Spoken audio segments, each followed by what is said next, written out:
Carl, what have you done? Think anyone will notice? Mr. Carl Jackson. Carl Jackson was born and raised in Los Angeles, California. After the sudden death of his mother at the age of 11, he moved between LA and Orlando, Florida, trying to find his way in life. So I'm clearly a Carl Jackson fan. Carl Jackson. Carl Jackson. Carl Jackson. Although he was introduced to hard work, faith, and family values, as a struggling teen, he wandered down the path of least resistance, finding himself jailed twice. By the grace of God, he attended an evangelical church and found that there was a better way and accepted Jesus Christ as his Savior. There's just no fake stuff about Carl Jackson. Now, on the Salem Podcast Network, Carl has launched on a journey to help people of all races and backgrounds to discover facts of America's true past, as well as realize the benefits of utilizing their God-given gifts and talents, which far outweigh any benefit from a government subsidy or program. It's dangerous out here. Let's roll, Carl. Get going fast. Redeemed, rehabilitated, and real entertaining. This is the Carl Jackson Podcast. All right, welcome to the Carl Jackson Podcast. Listen, welcome. Hey, happy Wednesday. Is this happy Wednesday? Is this hump day? It is hump day, so welcome to the Carl Jackson Podcast. Listen, we got a lot on our plate today, a lot to talk about, a lot to dive into, because that's what we try to do on the podcast. Welcome to the Carl Jackson Podcast on the Salem Podcast Network. Right from the bat, I'm going to ask you to follow me on Facebook, Carl Jackson Radio, Twitter and Parler at Carl Jackson Show, and on Google. What is it?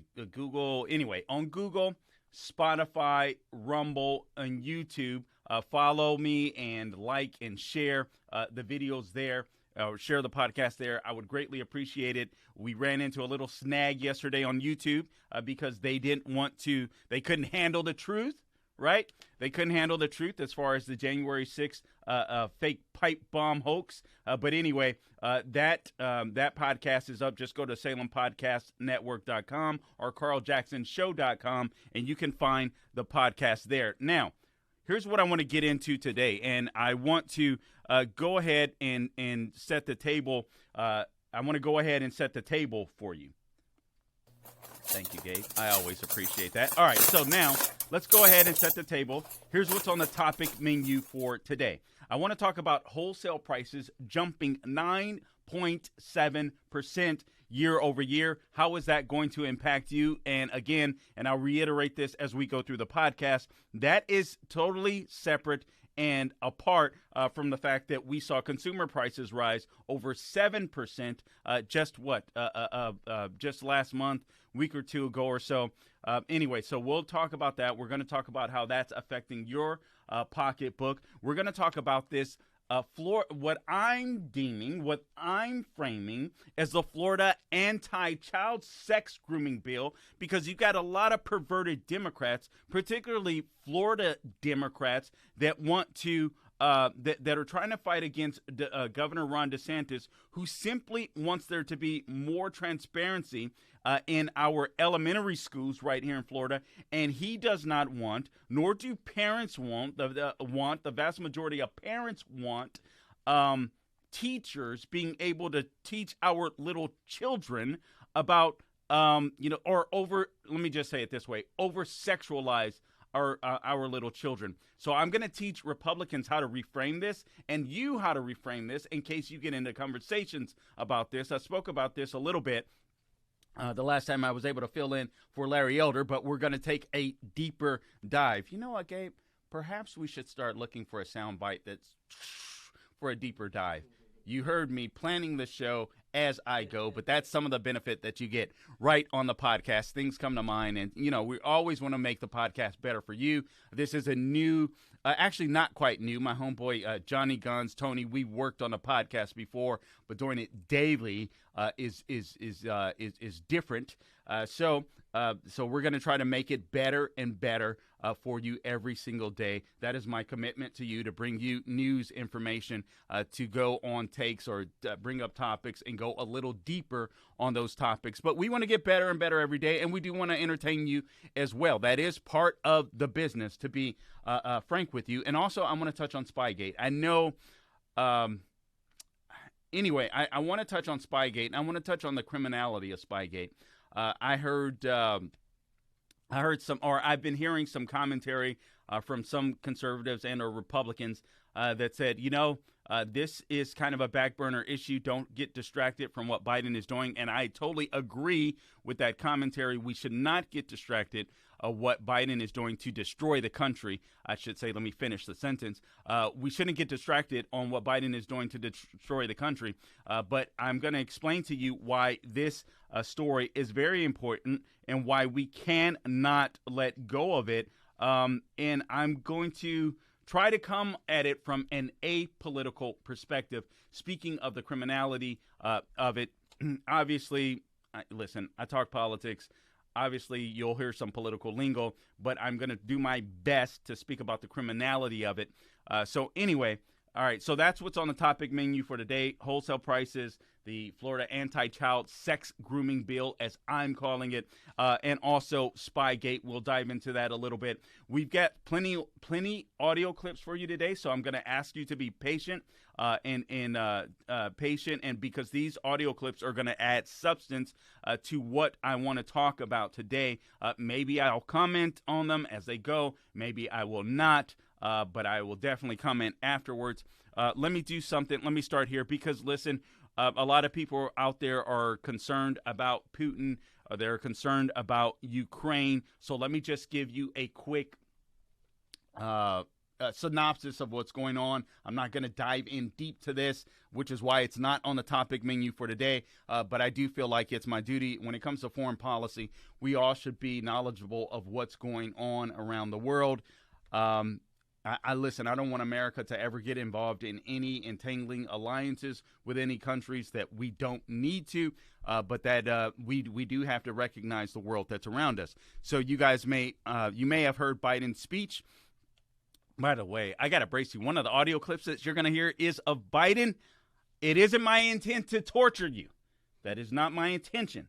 But in order to put things in context, sometimes we've got to hear the senile old man, Sleepy Joe, as some call him, in order to put things in context. So, hat tip, Breitbart. This is concerning Ukraine and Putin. So yesterday, Biden tried to talk tough. He tried to act like the tough guy. I love the way my friends locally here, the American adversaries, have put it. They framed it perfectly, in my opinion. Sometimes that makes me mad because I like to be the one that frames things perfectly. It doesn't always go that way. We don't always get what we want.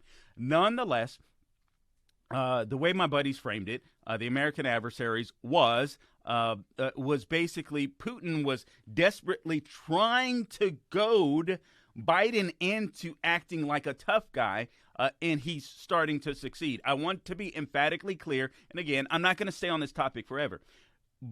Putin is in control of this situation. I don't care how many times the senile old man steps to the podium and tries to pretend like he's in control of this situation and tries to pretend like he's a tough guy. He doesn't know what the hell he's doing. He doesn't know what that is.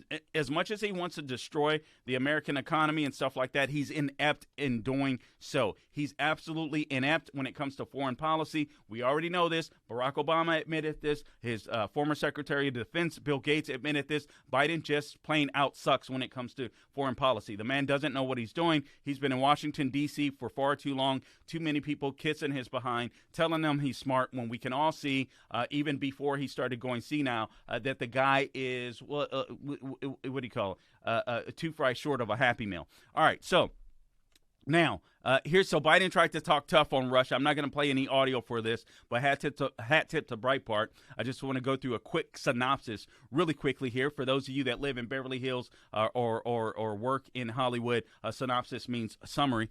Biden acknowledged messaging from the Russian defense minister that they would send troops home from the border of Ukraine, and he's talking about Putin. Let me just start here. Biden on Tuesday delivered an aggressive speech against Russian President Vladimir Putin, warning him again not to invade Ukraine. And again, I'm just telling you, Putin is in charge. Biden is not. This is total political theater. This is total optics. And again, I spoke to James Carafano of the Heritage Foundation about this. You guys may recall on Larry Elder's show, and I asked him the question, are we just watching political theater?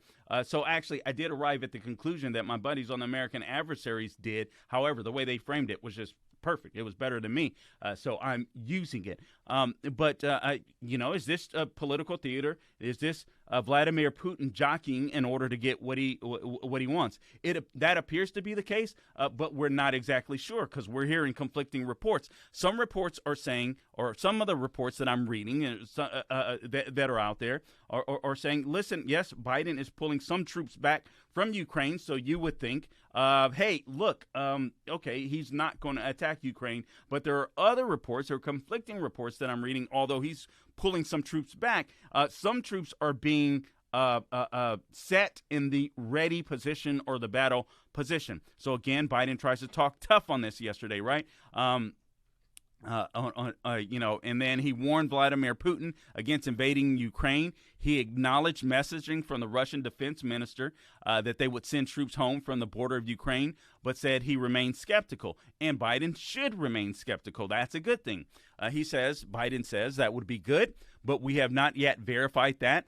Biden also spoke directly to the people of Russia, repeating that the United States and NATO were not a threat. Okay, so here's in this simple sentence, you recognize that Putin is really in charge, because this isn't Biden talking tough. He's trying to talk tough. He's trying to sound tough as if, he's the leader of the free world. Everyone knows he's not. Everyone knows he's not running shop. Everyone knows that he's weak. Everyone knows that he's feckless.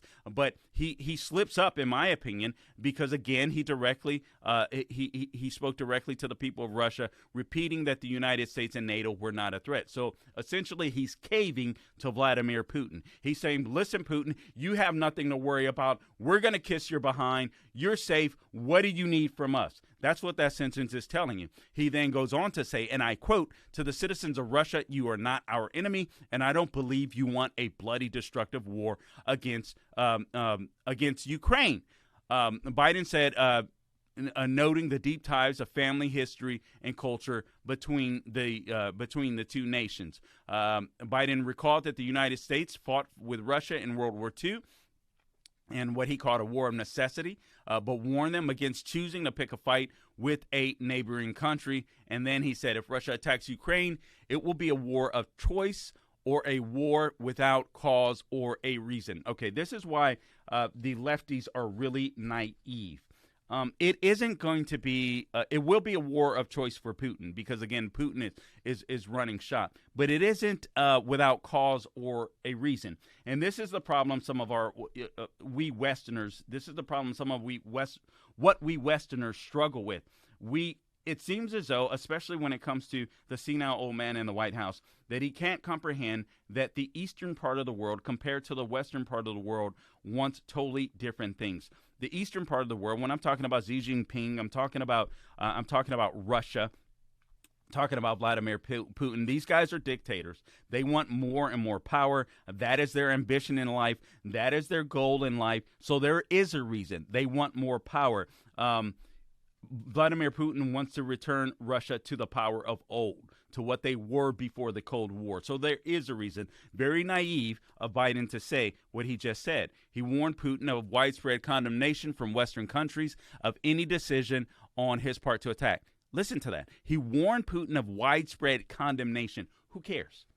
Who cares? If you're Vladimir Putin, do you care if the Western countries care whether or not you attack Ukraine? Do you care what Justin Trudeau, the wannabe dictator in Canada, thinks? Do you care about what he thinks? Do you care about what Biden thinks? We're not even sure if Biden can completely think for himself. Do you care about that? Of course you don't. It's really silly to say something like that.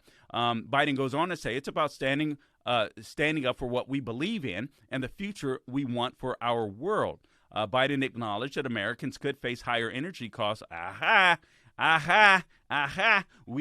course, we're going to face higher energy costs. I'm going to get into that once we get into the wholesale prices that are going up 9.7%. If you think you're going broke now, hold on to your wallets. This is what Biden is saying. We're going to get into that. Biden promised not to send armed servicemen into Ukraine, but said he would supply them with military equipment and supplies to help them defend themselves and bolster neighboring NATO countries. But he warned Russia not to hurt American citizens in Ukraine. I don't think Russia would do that. Hopefully Americans get out. But let's be honest, after Afghanistan and that debacle, that retreat and surrender to the Taliban, no one's taking Biden seriously on that as well. He goes on to say, if Russia targets Americans in Ukraine, we will respond forcefully. What Biden... All right, let me just put it this way, because I don't want to speculate on this point. I'll just say this again, reiterate, no one takes him seriously. Biden said the United States and the West had a responsibility to defend Ukraine's borders and freedoms from a more aggressive Russia. No, we don't have a responsibility to do so, but we did have a responsibility to own up to our promises. We did promise, sadly, when we asked, and I don't know, when we asked Ukraine to relinquish their nuclear capabilities, which was totally insane. So if you're counting on America to protect you, and America asks you to diminish your nuclear capabilities, ignore us. Unless you're a dictator like Iran. I wish it's so asinine that that Biden and Obama both want the leading state of sponsor around the entire world, Iran, to be nuclear capable. But it's that. This is where we are. When you get when you hire weak people to sit in the White House, or when you select weak people to rule over the United States of America, not rule over, that's the wrong terminology, but to become president of the United States, when the rest of the world sees weakness in the United States, they're going to pounce on that. They're going to be aggressive. Biden went on to say that if we do not stand for freedom, where it is at risk today, we will certainly pay a steeper price tomorrow. The problem with that statement is Biden doesn't stand for freedom right here within the United States. Okay, let me move on. I said I would just touch on that. I went on that a little longer than I wanted to, but nonetheless, you get the gist. I do feel obligated to keep you up to breast on what's happening in Ukraine and Russia, because the news media is hyping it up, I think, more than it has to be. The bottom line is just pray for the Ukrainian people. Pray for the Ukrainian government. There's a lot of Russians that are sympathetic to Vladimir Putin, that actually love Vladimir Putin and Eastern Ukraine big time. We don't want there to be a war there, but the bottom line is it's a waiting game. We have to wait and see what Putin does, because Biden is totally feckless. All right, hat tip Fox News. Wholesale prices jumped 9.7% in January. Further evidence of red hot inflation. Excuse me. What does this mean for you and I? It means times are going to get tougher than they are right now. Summary: wholesale prices accelerated again in January as strong consumer demand and Biden-related supply chain. Now, this article says, this is from Fox News, but they say pandemic-related supply chain. I'm sorry. There was an element of truth to that, right? The pandemic supply chain shortage, we get that. Nation shut down. We shut down for some time. That causes a backlog of imports and exports. We get that. So there was a legitimate supply chain shortage. But now what's hurting what's causing the supply chain shortage right here in the United States, in part, and a major part of it, is just the bad policies of Joe Biden and Pete Buttigieg, the transportation secretary, dictating all of these little climate change onerous regulations upon truck drivers that can't go into Long Beach and Los Angeles to pick up merchandise, pick up products, on, et cetera, and distribute them throughout the country is totally insane. So in part, it is not just Biden's policies and Pete Buttigieg's policies. I want you to understand this. Always tie these people to their policies. These are the policies of the Democrats at play. The suffering you're going through right now is because of Democrats. Let me be emphatically clear on that. All right, so what does this mean for you? When the wholesale prices rise, and we'll go actually let me do this. Let me just finish up with this summary.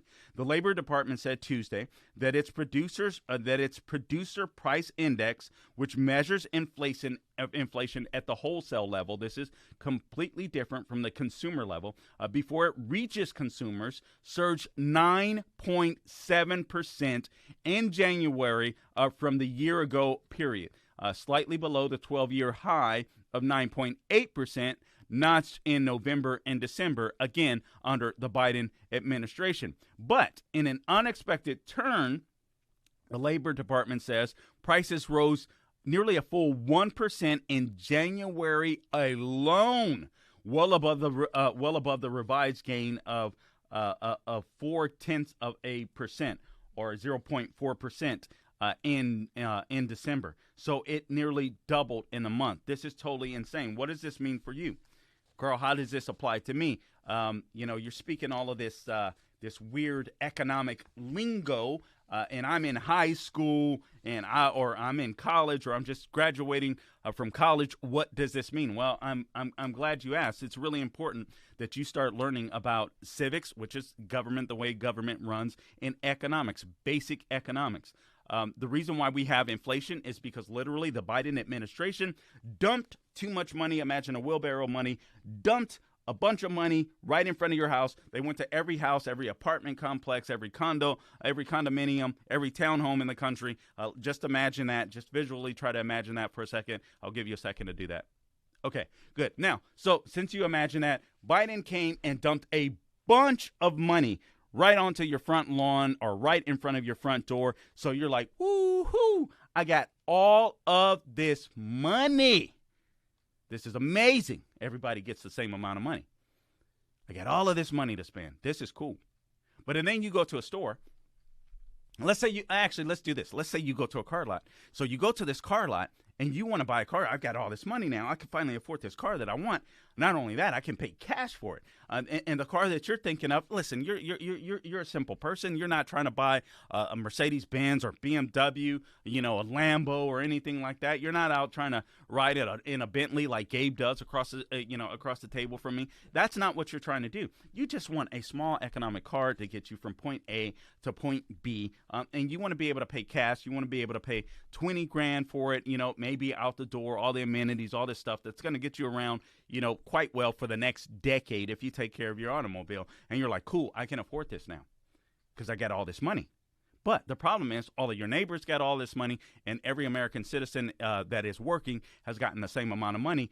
They need a car too. Let's say 10% of Americans, they need a car too, and they want to buy the car. But there aren't enough cars around, so all of these people that, let's say, that live within your community, they converge upon this one dealership because they want that very same car that you have. And the dealership is like, oh my God, we got all these people that have $20,000 cash in their hand. They all want to pay the same price. I tell you what we'll do. What we have to do is, because all we have is this one car on the lot. So what we'll have to do is we'll just have to we'll have to rise the price. We'll have to considerably make the price jump. So now for this $20,000 car, who's willing to pay $40,000 for this car? It becomes like an auction. The car goes to the highest bidder. So your money, you're like, wait a minute, I got $20,000 cash here. That's more cash than I've ever had on hand. And then the dealer tells you, and you can pay cash, no payments, no nothing. But the dealership tells you, oh, I'm sorry, we've got 100 other people behind you, and they're willing to pay $40,000. They're willing to pay $50,000. They're willing to pay $60,000, $70,000, $80,000. They're willing to pay $100,000 for this car because they have the money too. And you're like, snap. So you mean this $20,000 that I have in my hand cash is no longer worth what I thought it was worth? Exactly right. So you went through that just a month ago.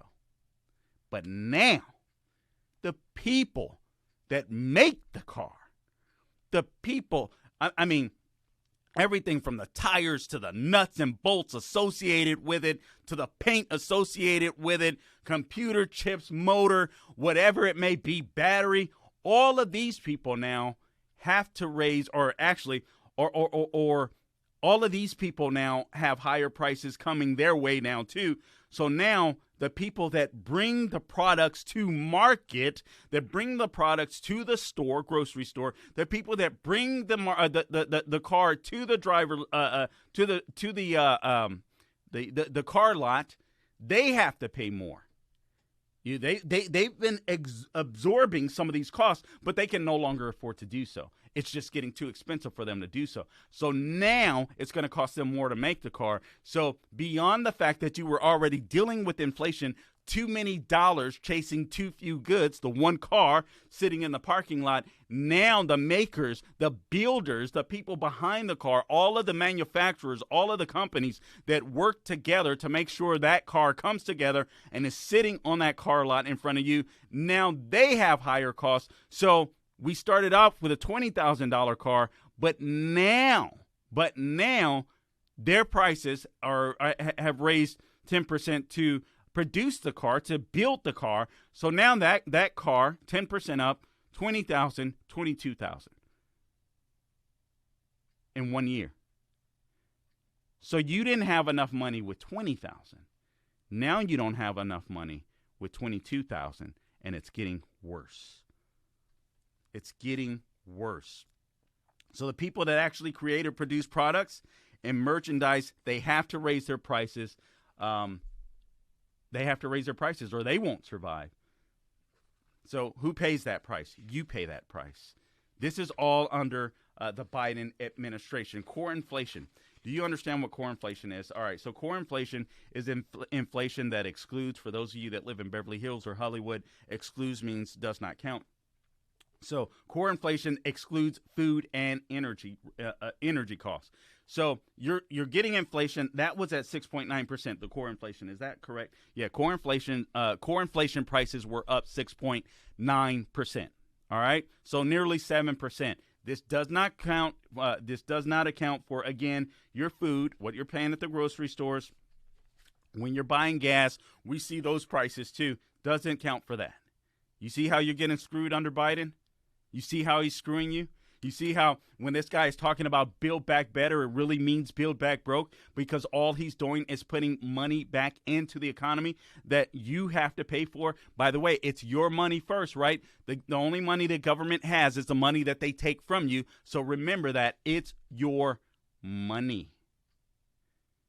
We're getting ready to play an audio clip from Joe Biden. I want you to suffer through it. And then I will comment on it after. Not quite yet, Gabe. Give me just a sec. But I want to play this for you. And I'm going to ask you to brace yourself. You're going to be listening to Joe Biden. I know this is torture, but in order for us to learn how whack this guy in the White House is and how he's destroying your personal pocketbook, how he's destroying your life, you've got to understand. You've got to understand where he's coming from, even though he might not understand it. So here's some perspective for you.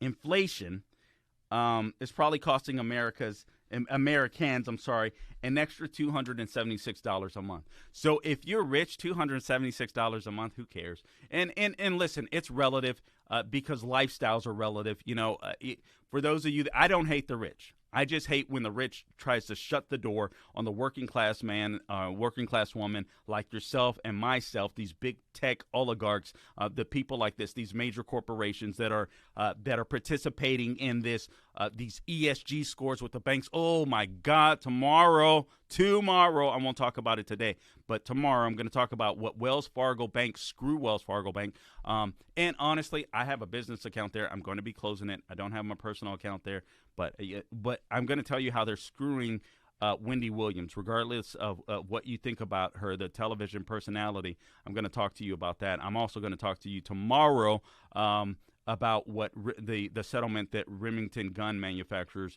gave to parents. I think it was $73 million. I think this is a big mistake. I think this sets horrible precedent. I realize what they were trying to do, but I'll talk about that tomorrow. But inflation is probably costing Americans an extra $276 a month. So if you're rich, you know, hey, no big deal. But that, you know, it's all relative. Rich people can struggle too because they get used to a certain lifestyle, just like you get used to a certain lifestyle. So if they overspend, guess what? They can go broke too. That's why I don't hate on the rich. You know, I don't hate on the poor. I don't hate on anyone. I just want a free market. So even if you are poor, if you work your butt off, if you network, if you get in contact with the right people, if you start reading the right material in order to enlighten your mind, get smarter, get better at things, you can progress from being poor in America, and I don't care where you start from, to becoming wealthy. You can do it. Everybody can do it in America. It really is possible. People that tell you otherwise, people that tell you you're disadvantaged because you're this or that, or your skin color is this or that, they're just lying to you. They're morons. Get away from them. $276 a month, though. Now, I know that sounds low for a car, in today's economy, but if you put down a decent down payment, perhaps you could get a car payment for $276 a month. Just imagine what you can do with $276 a month. Now, before you even count that $276 in your pocketbook, it's gone. So you no longer even have that $276 to put on debt, to pay bills, whatever it may be. $276 out of your pocket, thanks to Joe Biden, thanks to the Democrat Party, gone, just like that, every month. It's a car note. And don't forget this, again, I'll reiterate this according to Fox News. Wholesale prices come on the heels of a separate Labor Department report released last week. Okay, I said last one. It's crazy how time flies. All right, so a report released last week that showed consumer prices climbed 7.5%. So that's so this 9.7% climb in producer inflation, basically, or wholesale prices, is above and beyond. Guys, we're talking about double-digit inflation underneath the selected president of the United States and the Democrat Party. Double-digit inflation, and they're trying to say that they can make things better by putting even more money into the economy. So instead of having that $20,000 that are worthless, so they're like, let me give you $40,000 that's completely worthless now, so you can pay $160,000 for this car that should have been only $20,000. This is how insane the Biden administration is. All right, so the Fed is going to have to hike interest rates. Everything that you couldn't afford before, for those of you that might just be getting started in life, maybe you're graduating high school and you're going right into the labor force, or attempting to, if you can find a job. A little more difficult in blue states, although it's getting easier because they realize, the lockdowns and all of the COVID, stringent rules aren't working good for them leading into November of this year. So now they're shutting all that down, trying to pretend like they're Republicans all of a sudden. It's pretty amazing what they're doing. But inflation hit 7.6%. That means that consumers are paying more for the necessities of life, groceries, gasoline, cars, as I mentioned. Guys, that's not luxuries. So don't plan on having fun. That isn't luxuries. So all of this stuff is going to hit you. So needless to say, with wholesale prices rising 9.7%, things are going to get even worse. So hold on to your wallets. Make sure that you save, invest.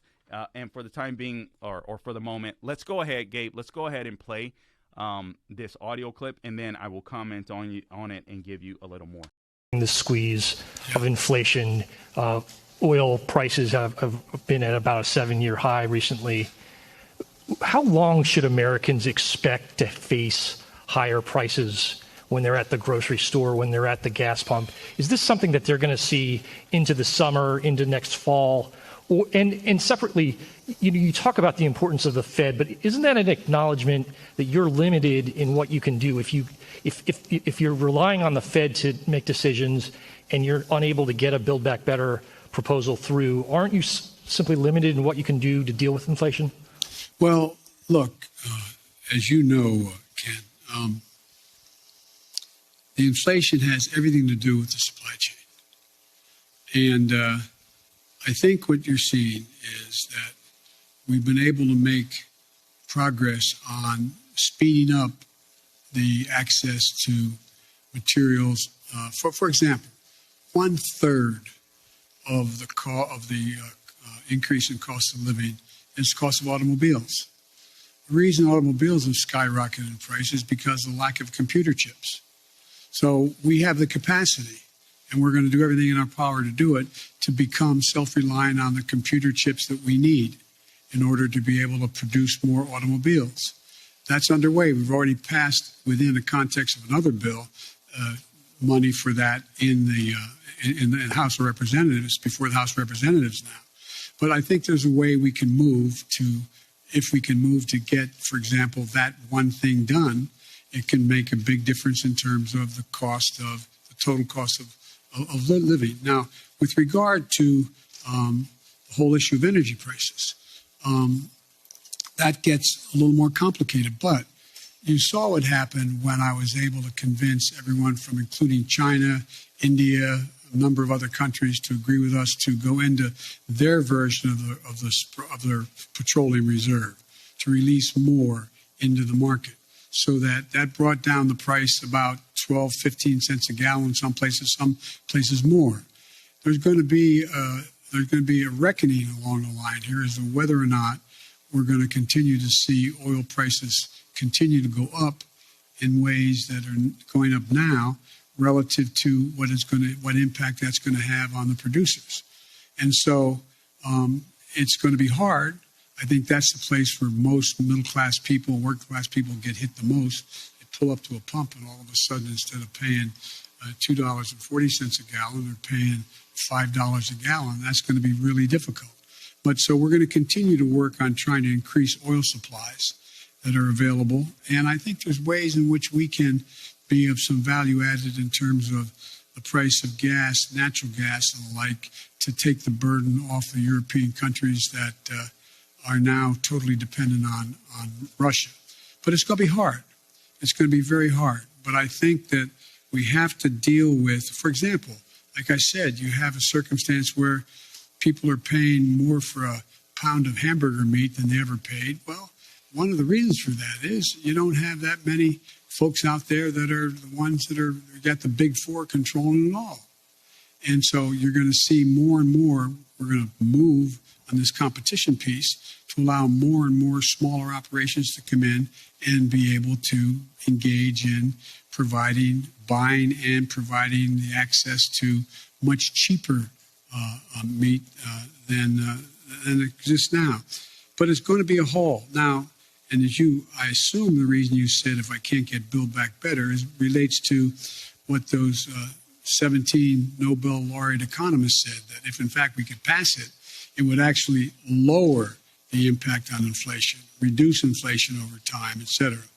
So there's a lot we have to do. It's not going to be easy, but I think we can get it done. But it's going to be painful for a lot of people in the meantime. All right. So you guys heard this. It's going to be painful for you. And I want you to understand, just going back, I wanted you to hear the entire clip so that no one could say that I took this thing out of context. And I apologize to you. I know it's torturous listening to the crypt keeper in the White House. So I apologize to you for that.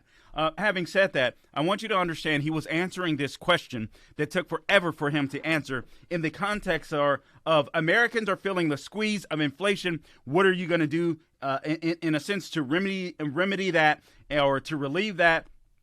He blames the supply chain crisis. The reporter even jumps in on him and kind of gives him a way out. Well, if the Build Back Better, which I already explained to you, is Build Back Broke, since you don't have that on the table, since that isn't going to be a solution, since Sinema, you couldn't bully Sinema and Senators Kirsten Sinema and Kirsten Joe Manchin, since that's off the table, what's the solution? So the reporter seems to be clueless as well. But I want you to, this is Biden's economy. If you voted for Joe Biden, this is your fault. Now, you can repent in November of 2022 by voting for not the Democrat Party, because this is no longer a party of liberals. This is no longer a party of moderates. It is a party of radical activists that are determined to destroy your pocketbook and your life. And while they're doing it, they're so horrible at it,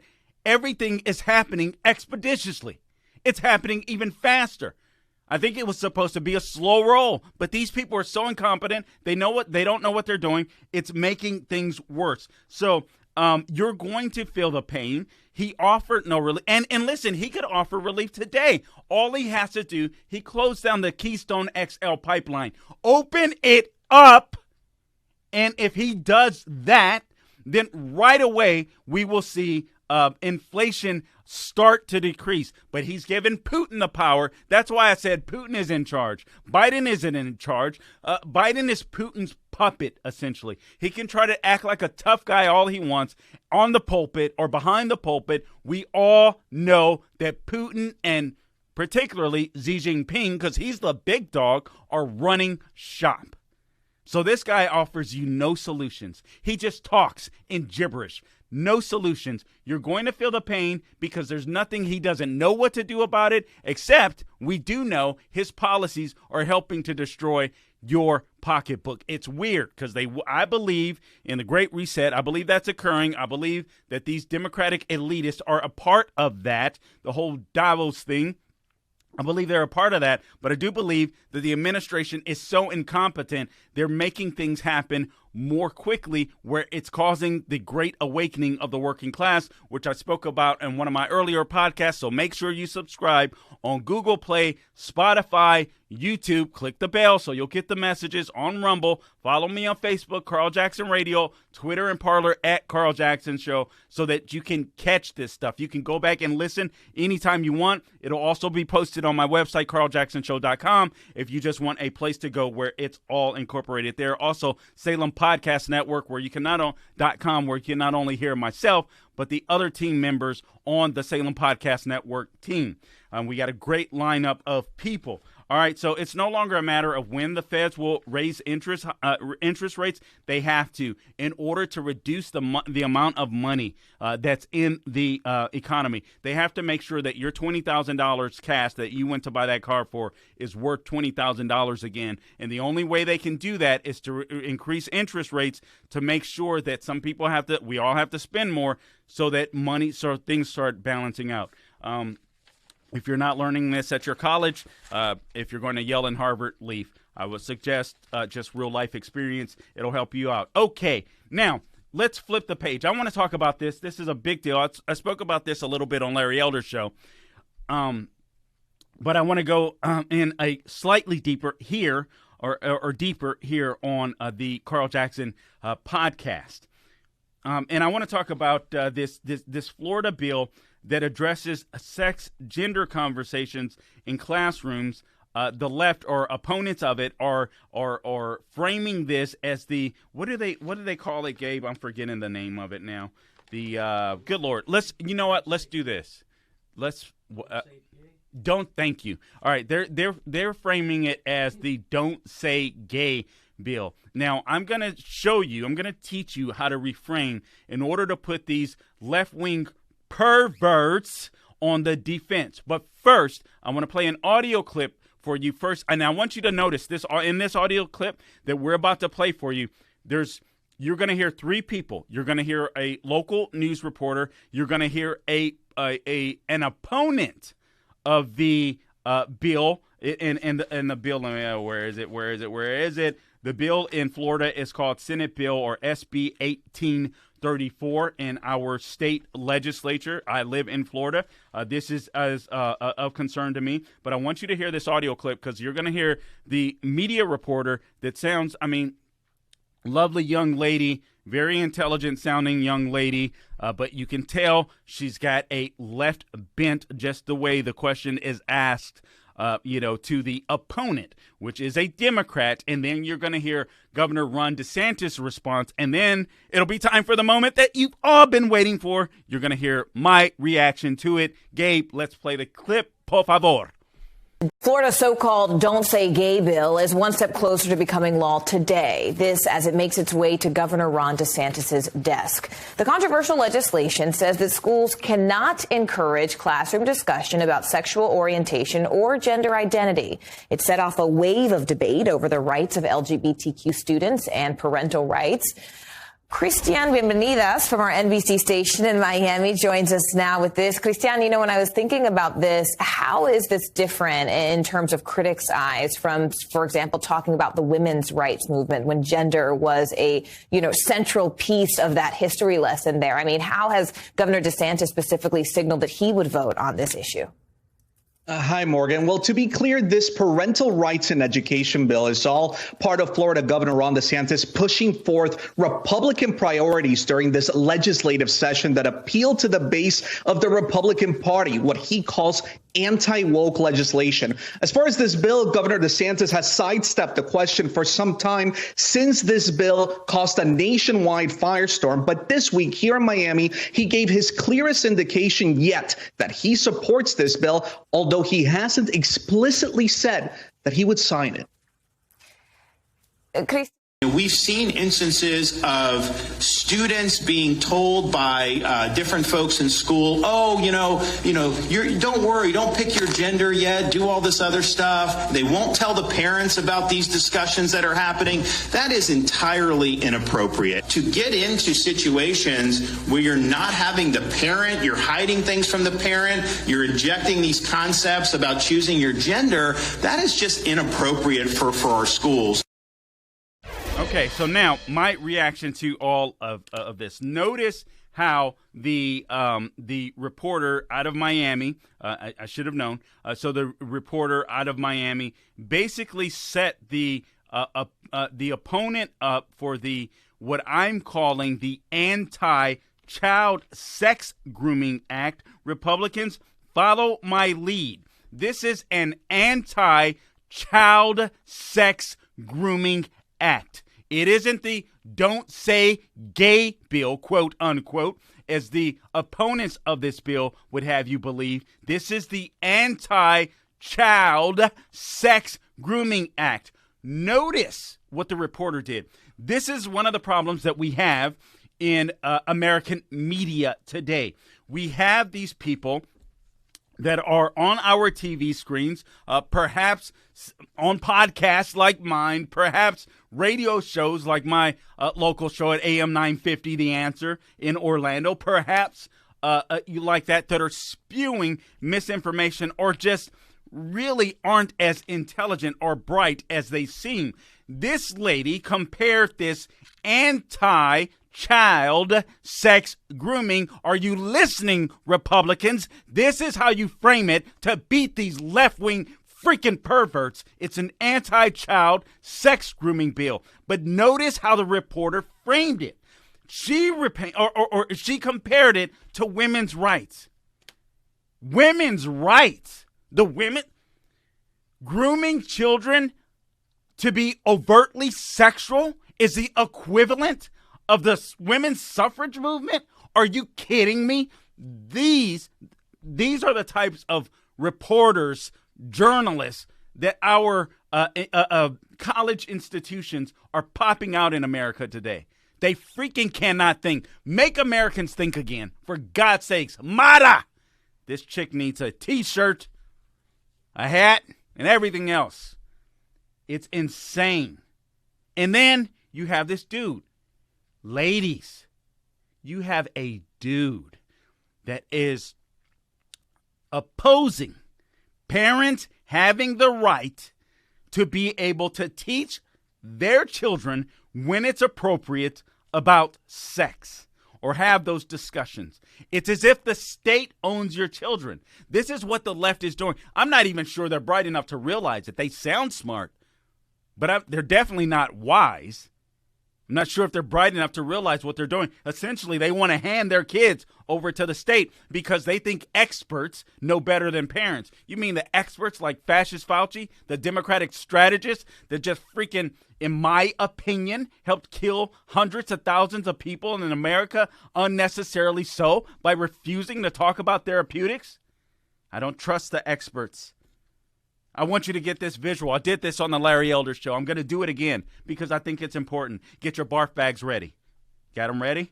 You got the little brown bag. If you're driving, get that barf bag ready. If you're at your home, get close to your toilet, outside, trash can, whatever you need to do. Get ready to get your barf on. I want you to visualize this. Gabe, are you ready to visualize this as well? I want you to visualize this. I want you to visualize when we're talking about this Anti-Child Sex Grooming Act, Republicans in Florida, this is what you need to call it if you want to win and if you want Republicans to run out of the spotlight like little cockroaches. Anti-Child Sex Grooming Act. I want you to picture Joe Biden. And this is true stuff, guys, or this is stuff that's been reported, allegedly true, let's say.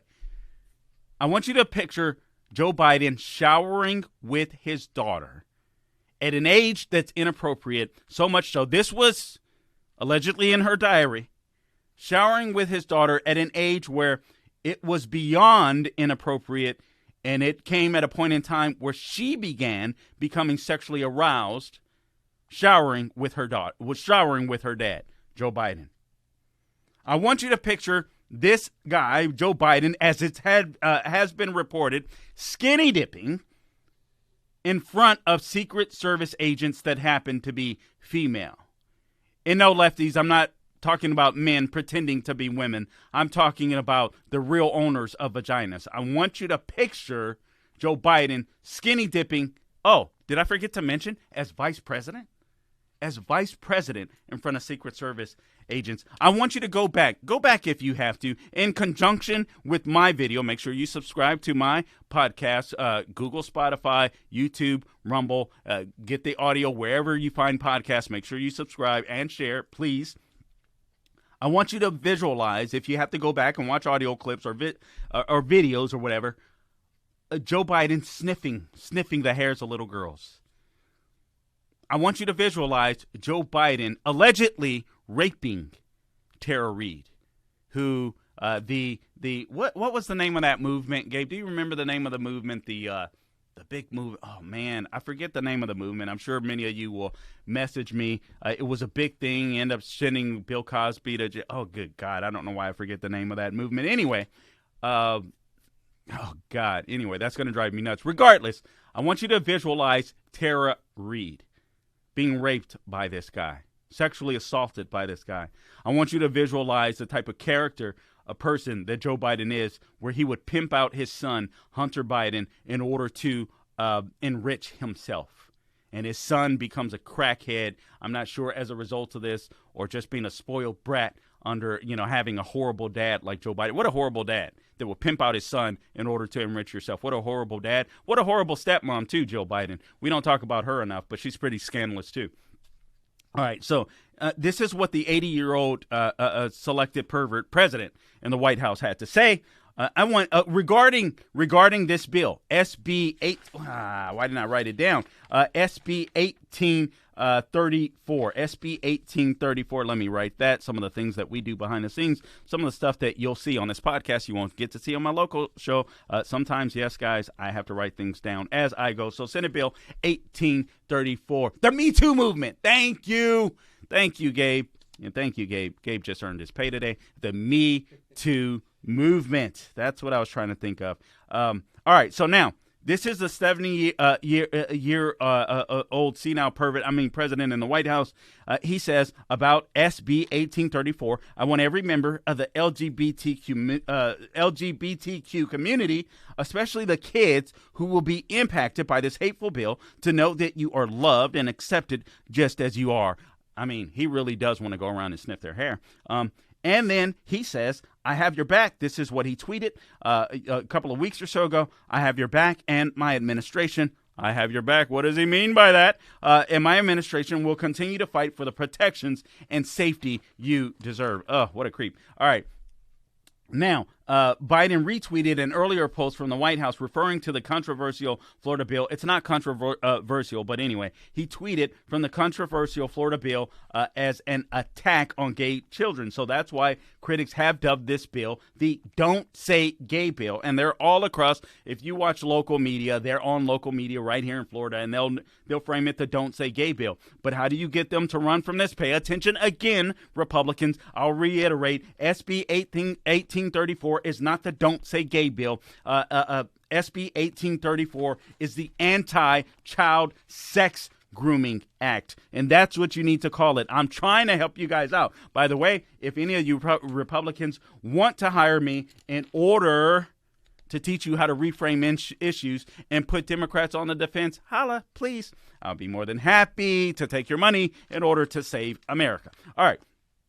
So, again, critics have dubbed this, and Democrats have dubbed this the the Don't Say Gay bill. Again, it's SB 1834. The Senate Education Committee right here in Florida approved this bill, SB 1834, which says, this is what it says, that schools may not encourage discussion about sexual orientation. Now, when they say schools, I want you to understand elementary age kids, little children that we are supposed to protect. So the bill says schools may not encourage discussion about sexual orientation or gender identity in primary grade levels or in a manner that is not age appropriate or developmentally appropriate for students. So, needless to say, the lesbian and gay community, and by the way, I refuse to say LGBTQ because I believe that bisexual people are confused. I believe in gender dysphoria instead of transgenderism. And if you're questioning, it means you're confused too. You don't know what the hell you want out of life. So you could be straight, you could be gay, whatever. I don't play the games. I'm not adding to the alphabets, all right? I love the way Jason Whitlock frames them as the alphabet mafia. I'm not playing the game. You're lesbian, you're gay. Beyond that, please, you're confused. All right, so let's get that straight. This bill was meant to discourage, again, I'll just reiterate, may not encourage discussion about sexual orientation or gender identity in primary grade levels or in a manner that is not age appropriate. What's wrong with that? Or developmentally appropriate for students. So gays take offense to that? Gay people that are out there. And listen, there's a lot of gay conservatives. I know gay conservatives. There's obviously a lot of gay liberals, a lot of gay lefties. Were you ever abused as a child? Were you ever abused as a child? Sexually abused as a child? Honestly, this sickens me. I don't care if you're gay. I don't care if you're straight. I don't care what the hell you claim you are. To support, to be a proponent of sexually abusing children, you're sick. You are freaking sick. I want to be emphatically clear. I don't want to play games. I want to look straight into the camera and I want to say you're sick. You're disgusting. You disgust me. What adults do, listen, that's what adults do. It's none of my business, no matter what. It's none of my business. But you're talking about preying on kids and they're trying to make this thing sound nice and peachy. It's insane. Who sponsored this bill? Senator Dennis Baxley, right here in Florida, says it clarifies the role of teachers in the classroom. So I say that teachers that are okay with this, you are complicit. Teachers that fall for this nonsense, you are complicit in sexually grooming children, and you're disgusting. I don't care how the left frames it. This is anti. It has nothing to do with gay or straight or whatever. Do not over-sexualize children. Don't make them end up being victims and falling prey to perverts that will take advantage of them. That is all you're doing. And if your colleges taught you otherwise, or your dumb liberal parents that don't have a spine taught you this is okay, then screw your parents and screw your college and screw you on the way out too. It's insane. This is insane. Teachers, you better not stand for this. Teachers are the salt of the earth. A good vast majority of them, I would suspect. Please stand up to this. Please refuse to teach this nonsense. We know the bill is passing, but you know left-wing radicals will try to teach the kids this too because they want chaos. They want more people, young children, to grow up and be a part of the Democrat Party and to identify as one of their boxes instead of individuals. Oh, man. Teach reading, writing, arithmetic. Please. Too many academics believe that your children should be learning from experts, and we can see where the experts are going. Senator Dennis Baxley says some discussions are for having with your parents. You know, I guess those are outdated now, except for the fact that it's the parents that end up conceiving the child. And he says, and I think when you start having sexual type discussions with children, you're entering a very dangerous zone. Your awareness should pop up right away. This isn't teaching, Baxley says. The bill doesn't apply to private conversations with teachers and students, but only relates to procedures. And I think the bill is weak because of that. Because I don't think a teacher has the right to speak to your kid about what they're identifying as sexually. I don't think it's any of the freaking teacher's business.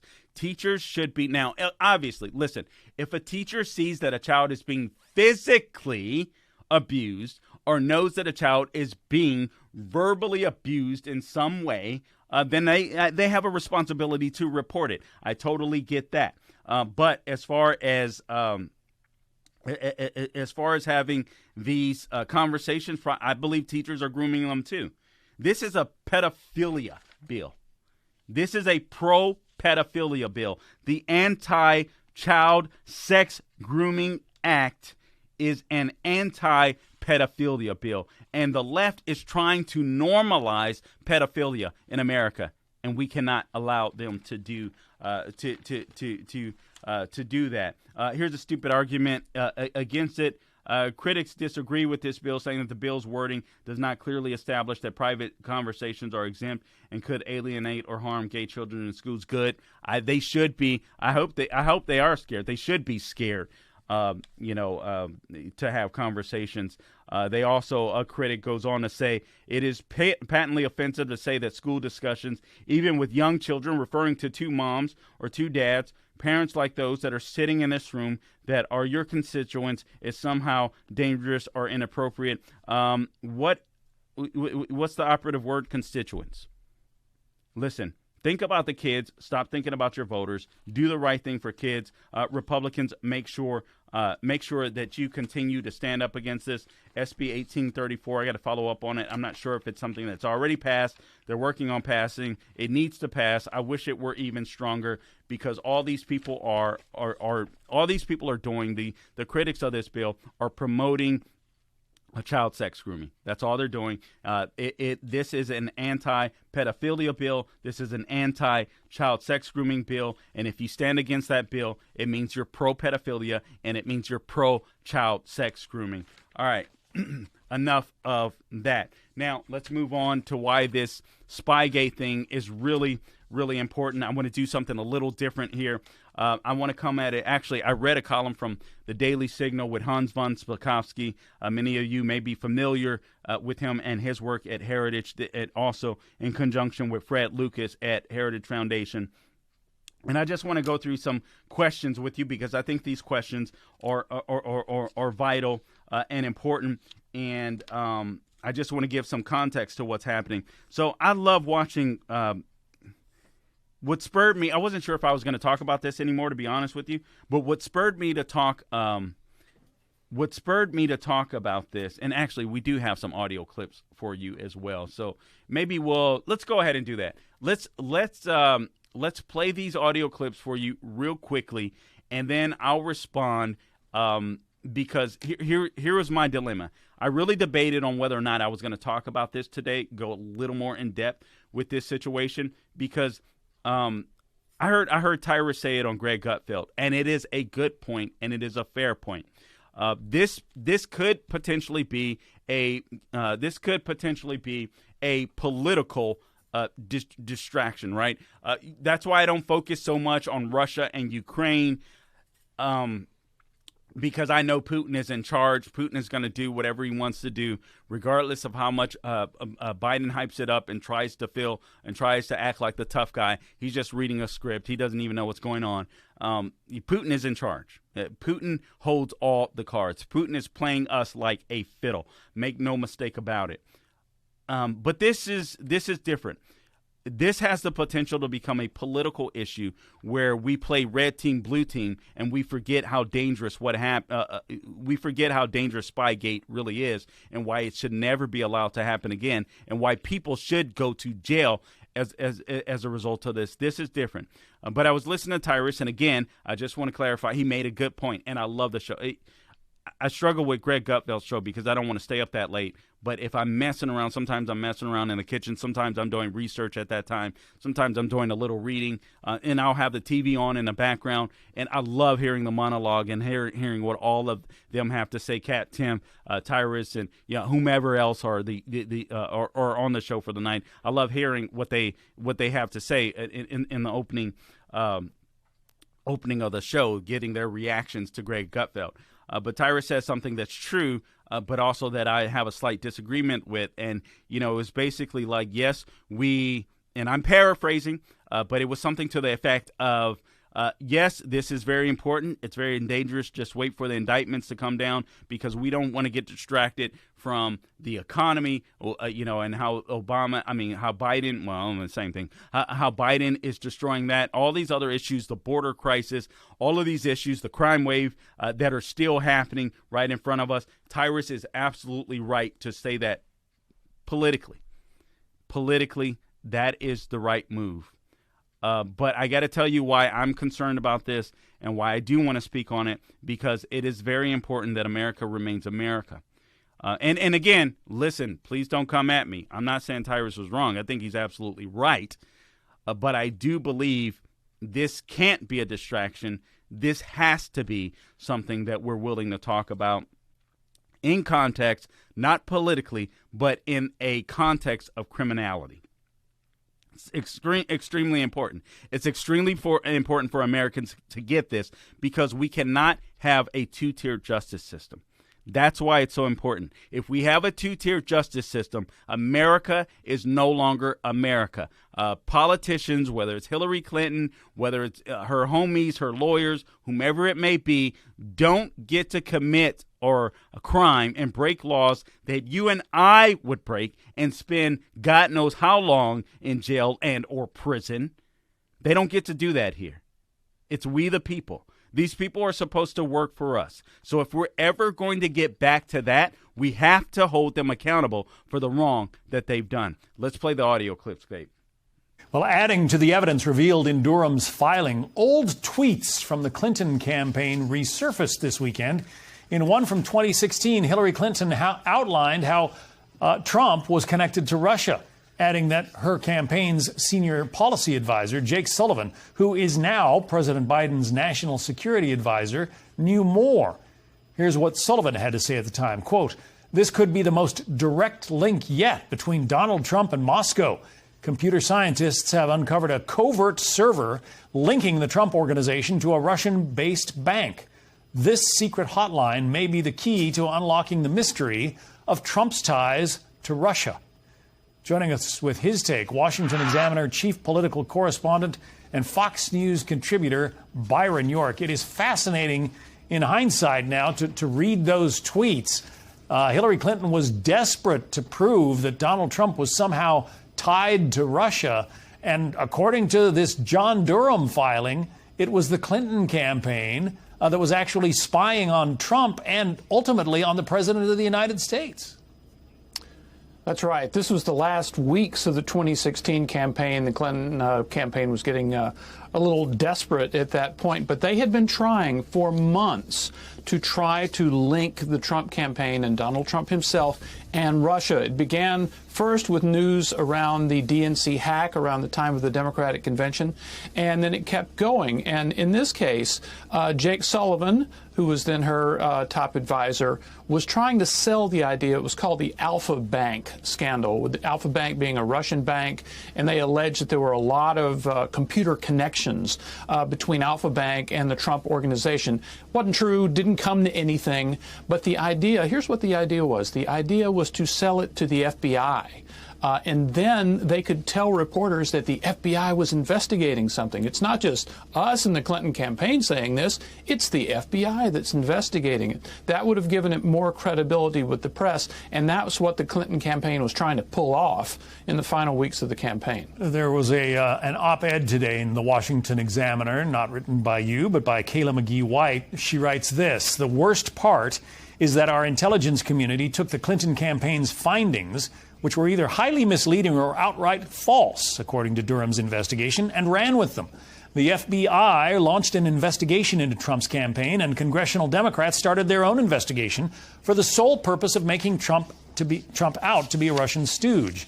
And nearly 3 years later, few of the people responsible for this hoax have faced any consequences. Hopefully, now that there are signs Durham's investigation is heating up, that changes soon."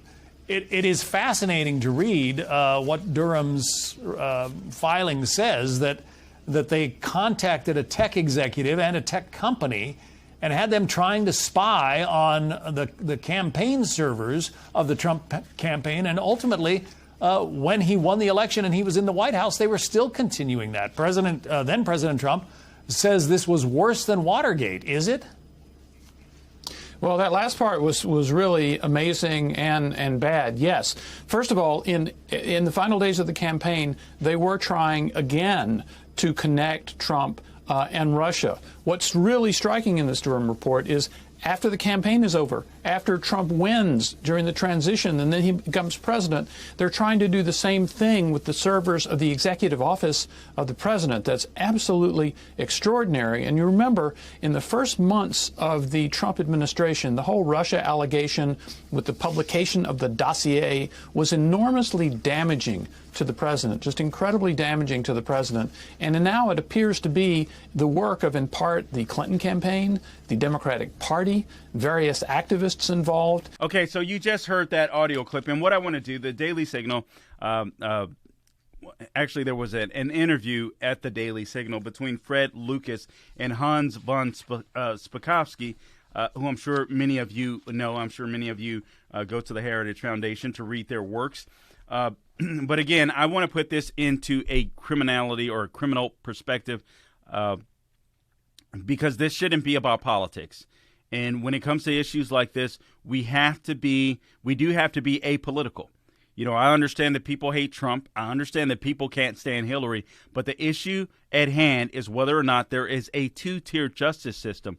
And if we allow this to go on unsettled, unprosecuted, then you can be sure that we do have a two-tier justice system. I know that you and I, as conservatives, already believe that when we see the political prisoners of January 6th that participated in the mostly peaceful protests, some that were violent. Of course, they deserve their day in court, which many of them haven't had, and perhaps they deserve some jail time. But we can all agree that we've been seeing a two-tier justice system in America, and this has to stop for America to be America again. So just to reiterate real quickly, this is the name of the column, or to mention the name of the column, 5 things to know about the special counsel's finding the Clinton campaign spied on Trump White House and why this is important. And this is coming from a criminal perspective, a legal perspective.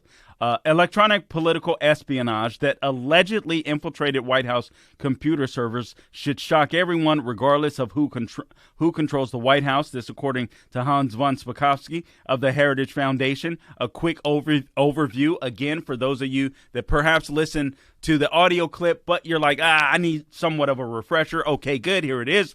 The recent court filing by special counsel John Durham alleges that Hillary Clinton's 2016 campaign hired a technology company to access information from computer servers that were used by Donald Trump's business headquarters at the Trump Towers, or at the Trump Tower in New York City, and then maybe even extended to something more serious, which is access to servers inside of the White House after Trump assumed the presidency in January 2017.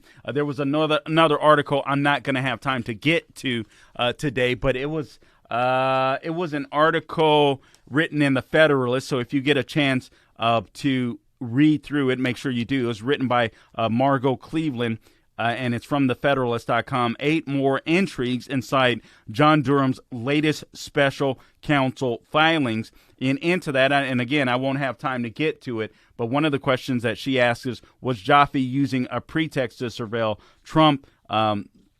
Jaffe being the owner of the tech company, and did any foreign agents gain access to whatever information they got from the Trump servers, whether it was while he was still a candidate or while he was president, allegedly. So anyway, check out her column as well. You can kind of put all this stuff together, but I think it's important that we know this. And again, we're trying to fight a two-tier justice system here. Hans von Spakovsky goes on to say, if any of the communications that were intercepted were classified, that opens up the cyber operatives to even more serious criminal charges. Durham made the filing in his case against Clinton campaign lawyer Michael Sussman, a former federal prosecutor who is now charged with lying to the FBI.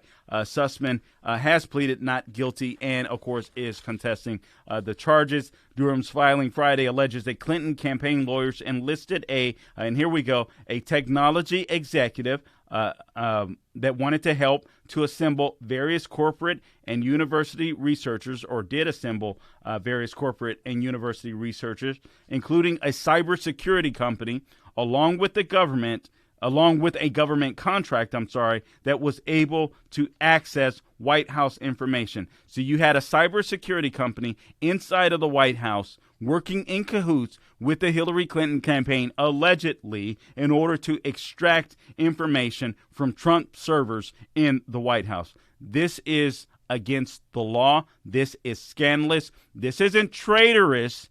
This is called espionage. This is spying, and it's illegal. Let's make that clarification. The cybersecurity company accessed computer servers for information to establish an inference or narrative of a plot between the 2016 Trump presidential campaign and the Russian government in order to spark a federal investigation.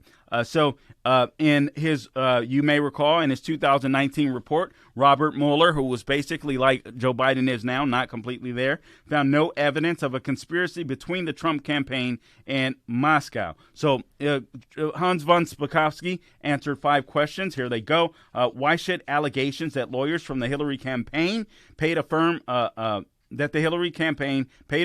infiltrate the servers of Trump Tower and later the White House matter to Americans? Should this matter to those who aren't Trump supporters? And Hans von Spakovsky's response, of course it should matter. This is something that is shocking. It should matter to everyone, but this is why. Privacy in our internet communications is important to everyone and is protected by law. All right? So if these allegations are correct, Hans says, not only was federal criminal law violated, but violated by this electronic espionage, but it was profoundly wrong. A political campaign using its political allies and cyber operatives to target an opposing candidate and a sitting president, actually infiltrating the White House computer servers. Guys, this is bigger than Watergate. This is worse than Watergate. I'll break down his response as to why. The second question, based on the information in the Durham filing, would you anticipate this leading to additional indictments in this case, which we all want to know, right? How far up could this potentially go? We all want to know that. And does it seem as though Michael Sussman is a lower level figure charged as a means to access information about other political defendants? Spakovsky's answer, under the computer fraud. This is what I like about Hans. Let's get to the nook and cranny. Nook and cranny. This is about criminal behavior. All right. Under the Computer Fraud and Abuse Act, and it's code 18 or it's 18 U.S. Section Code 1030, intentionally accessing a computer, including, and I quote, any non-public computer of a department or agency of the United States, which would obviously include the White House without authorization, can get you up to 10 years in prison, which is astounding and which is good. And it is a violation when someone, and I quote, exceeds authorized access, which would certainly apply to what was happening as described in Durham's motion. So if they exceeded authorized access, this includes the tech company. Indictments will depend on the evidence that Durham develops and whether the applicable statute of limitations has expired. That is an issue. We don't know how far up this went in the Clinton campaign, although the internet executive who orchestrated this electronic spying told Durham he did it to impress VIPs in the Clinton campaign. The third question, former President Trump has called this action against him worse than Watergate. Better or worse is generally subjective, right? But both operations would appear to be a form of domestic political espionage as a legal matter. How could this allegation of accessing servers, if true, be similar and different from Watergate? And again, he goes to the criminal aspect. The burglary and wiretapping that occurred, according to Hans, in Watergate were criminal violations of the law. Right? We all get that. The type of unauthorized access to computer systems as described by Durham is also criminal violation of the law. Both criminal acts, right? We got that. We set the table. If found to be true, this would be the worst political scandal since Watergate, he says, which resulted in the downfall of a president. So here he says, since Watergate. But what makes it arguably worse, and I'm glad he says that, they infiltrated the White House, right? They infiltrated the White House. That makes it more serious. All right. Also, the second thing, the amount of data that they gathered was potentially voluminous and sensitive. So if they got something from Trump servers, we don't know how much data they got. We don't know, where it may have gone, and we don't know if it was classified material that they got their hands on. The Watergate burglars, which is the third thing, were caught in the act before they could install their bugging equipment. So these guys succeeded in getting the information they sought, using it to smear a president and get an extensive federal law enforcement investigation against the Trump administration that caused it all kinds of problems. So it's bigger than Watergate. It's worse than Watergate. These guys infiltrated the White House allegedly. We don't know what material they got. We don't know if it's sensitive. We don't know if foreign agents got a hold of it, whereas the Watergate burglars were caught in the act. This is much bigger. And then fourth question, what type of legal liability could the person identified in the court filing as Tech Executive 1, as well as the person identified as the federal cybersecurity contractor, be subject to? And then Hans says the Computer Fraud and Abuse Act specifies different levels of fines and prison time for various violations of the law. Again, I want to take this back to the law. This is a very serious allegation and could result in very large fines and extensive jail time, depending on the extent and breadth of the violations of the statute that can be proven by the government. Of course, the fifth question and the final question. Beyond the criminal case, if the allegations in the recent filing are true, could there be future civil liability issues? Could Trump or anyone else targeted in the criminal case that ensued from a false narrative credibly sue? Great questions by Fred Lucas. All right, Hans says the Computer Fraud and Abuse Act gives any person who, quote, suffers damage or loss by reason of a violation, close quote, of certain provisions of the law, the ability to file a civil lawsuit against the violator for compensatory damages, but the lawsuit must be filed within the 2 years of the date the violation occurred or that the violation was discovered. This is good news because Durham is dragging this stuff on. This stuff is just being discovered, gives Trump's family plenty of time to go after both this tech company, Hillary Clinton perhaps, and whomever else is involved civilly. But the bigger issue for me is what happens criminally. We cannot have a two-tier justice system, and the reason why Spygate should be important to you is because as an American, even if you hate Trump, right, even if you hate the Republican Party, I would assume that you have enough common sense to understand that if it were Trump that was guilty of doing this, he should go to jail. In this case, it's Hillary Clinton. If these allegations prove to be true, this is Hillary Clinton. These are the people that she hired. We cannot have a two-tier justice system regardless of the party that you fall in. Again, all right, guys, I want to thank you for tuning in today. And just, again, a reminder, please follow me on Carl Jackson Radio. Don't just follow me, like the page, share the page. Facebook, Twitter, they're trying to punk me, but with your help, we can we can spread the word. We can take America back. We can restore working class America. We can make sure that our Constitution, and Bill of Rights, our Judeo-Christian value system, American manufacturing, all that comes back and is restored and is great again, if you will.